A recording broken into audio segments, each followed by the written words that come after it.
بسم الله الرحمن الرحیم. ګران مینوالو سلامونه، نیکې هیلې او احترامات. پروګرام د پښتون غږ سره محمد عمران ستاسو په درانه خدمت کې حاضر دی.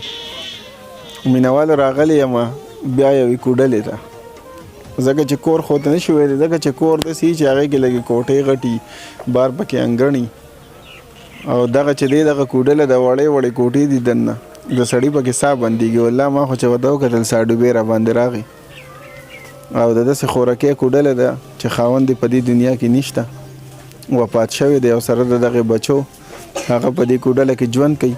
تاسو یې نغرې ولیدو چې نغرې په کولو اسمان باندې او دغه تور تور لوښي دغه د هغوی ژوند دی. دغه واړه چې دي د دوی په پلار په سر باندې د پلار سوري نشته او والله چې په دغسې ماشومانو باندې ډېر درد ودردېږم. زه یم چې د دې وړو سره به څنګه ګزران کوي دغه مورکې، چې دوی به څنګه وخت تېروي. د وړو سره خبرې کوم چې د دوی وخت څنګه تېرېږي بغیر د پلار نه، او چې نور د دوی ګزران څنګه دی، پرسان حال یې څوک دی. ستاسو نوم دی بچیه؟ حسین. حسین سویم کې سبق وي؟ دریم کې. پلار دی وفات شوی؟ نو وخت هم څنګه تېرېږي؟ چې یو ډوډۍ د غم دله څوک کوي؟ مور والا کوي. په سوال غواړي د چا نه کوڅه کې په کورونو ګرځي؟ ښه لږ تیزې خبرې وکړه. ښه نور چې دا خو یخني ده، ستا دغه شته بوټان موټان جرابې دې شته؟ نه. ښه او دا دې رور دی؟ څو وروڼه یې؟ درې؟ او سکول ته ځې؟ سرکاري ته؟ ښه مینوالو دغه ماشوم دی، که دلته زه ډېر ویم چې څنګه چل دی ژوند دی څنګه تېرېږي، نو هغه په هېڅ هم نه پوهېږي او تاسو په خپله ښه پوهېږئ. د دغې کور نه اندازه ولګوئ چې د دوی وخت په څنګه تېرېږي.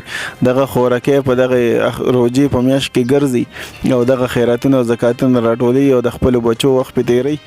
نو زموږ کوشش دغه دی چې دغه خوراکۍ مونږ په کور باندې کړو او د دې ماشومانو غم وکړو.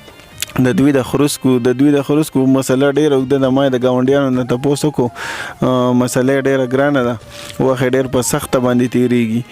نو مونږ دې په ځان باندې راولي چې زموږ بچي داسې شي. نو کوشش زموږ دغه دی چې مونږ دغه شانتې بچي را ښکاره کړو او دا د سکول د سبق نه ونځي، د دوی د چای ډوډۍ غم وکړو، د دوی د پیزارو. نو دغه کوشش په کوو. ریاضه د ریاض ملګري په دغه باندې زه دلته راغلم وساتت باندې.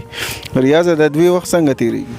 یاره جی بس دی ډېر غریبانان دي او دا مورې چې ونه دوی داسې چې لکه ازبرګه میاشت شي دی لکه زکاتونو پسې او روژه کې سرسایو او غټ اختر سرمنو دی پسې د کلو ملو ته لکه وځي که نه. نو د دې غریبانانو نو ما تاسو ته ځکه ووایي چې لکه دا مستحق خلک دی. د خوراکۍ لکه د تپوس نشته څوک نشته. نو موږ ځکه تاسو ته وایو، موږ وایو که د دې د خروسکو دا غم لږ پراخه وشي نو د دې باندې به ډېر خوشحاله شو موږ ګاونډیان یو که نه. ډېره مننه ریاضه. انشاءالله چې زمونږ به د دې وړو سره ودرېږو او د دوی کم وخت چې دی به مونږ تېرو. ریاضه راشه ته خپل نمبر ووایه مینوالو ته. مینوالو دغه به د ریاض نمبر یې په دې ورسره رابطه وکړي، ځکه چې دوی سره خو هېڅ هم نشته او دغه زنانه ده نه ورسره موبایل شته هېڅ هم نشته او دغه بچي دي واړه. نو خپل نمبر ورته ووایه چې څوک د سره رابطه وکړي. صحیح ده. 0300 930 67 91 په دې باندې واتساپ هم دی 0300 930 67 91. دغه د ریاض نمبر دی، ګاونډي دی، په دغه ورسره نیغ په نیغه رابطه وکړي او دغه وړو پرسانې حال جوړ شي چې د دوی وخت تېر شي.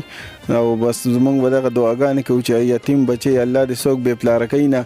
دا ډېر ګران وختي بچي د سبق نه د هر څه نه بچي وځي، ډېر ګران وخت تېرېږي د دغې ماشوي. ډېره مننه، د الله په امان.